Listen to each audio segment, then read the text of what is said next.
Genèse, chapitre 6. Lorsque les hommes eurent commencé à se multiplier sur la face de la terre, et que des filles leur furent nées, les fils de Dieu virent que les filles des hommes étaient belles, et ils en prirent pour femmes parmi toutes celles qu'ils choisirent.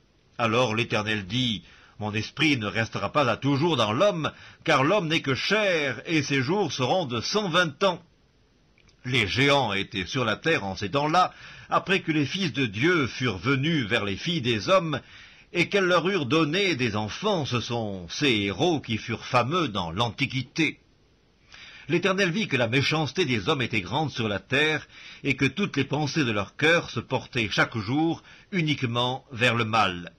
L'Éternel se repentit d'avoir fait l'homme sur la terre, et il fut affligé en son cœur. Et l'Éternel dit, « J'exterminerai de la face de la terre l'homme que j'ai créé, depuis l'homme jusqu'au bétail, aux reptiles et aux oiseaux du ciel, car je me repens de les avoir faits. » Mais Noé trouva grâce aux yeux de l'Éternel.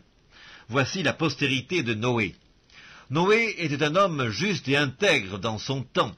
Noé marchait avec Dieu. Noé engendra 3 fils, Sem, Cam et Japheth. La terre était corrompue devant Dieu, la terre était pleine de violence. Dieu regarda la terre, et voici, elle était corrompue, car toute chair avait corrompu sa voie sur la terre. Alors Dieu dit à Noé, « La fin de toute chair est arrêtée par devers moi, car ils ont rempli la terre de violence. Voici, je vais les détruire avec la terre. Fais-toi une arche de bois de gopher, tu disposeras cette arche en cellules, et tu l'enduiras de poids en dedans et en dehors. Voici comment tu la feras. L'arche aura 300 coudées de longueur, 50 coudées de largeur et 30 coudées de hauteur. Tu feras à l'arche une fenêtre que tu réduiras à une coudée en haut. Tu établiras une porte sur le côté de l'arche, et tu construiras un étage inférieur, un second et un troisième. Et moi, je vais faire venir le déluge d'eau sur la terre pour détruire toute chair ayant souffle de vie sous le ciel.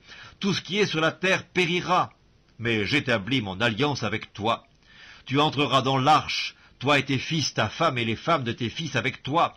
De tout ce qui vit, de toute chair, tu feras entrer dans l'arche 2 de chaque espèce, pour les conserver en vie avec toi. Il y aura un mâle et une femelle, des oiseaux selon leur espèce, du bétail selon son espèce, et de tous les reptiles de la terre selon leur espèce. 2 de chaque espèce viendront vers toi pour que tu leur conserves la vie. Et toi, prends de tous les aliments que l'on mange, et fais-en une provision auprès de toi, afin qu'ils te servent de nourriture, ainsi qu'à eux. » C'est ce que fit Noé.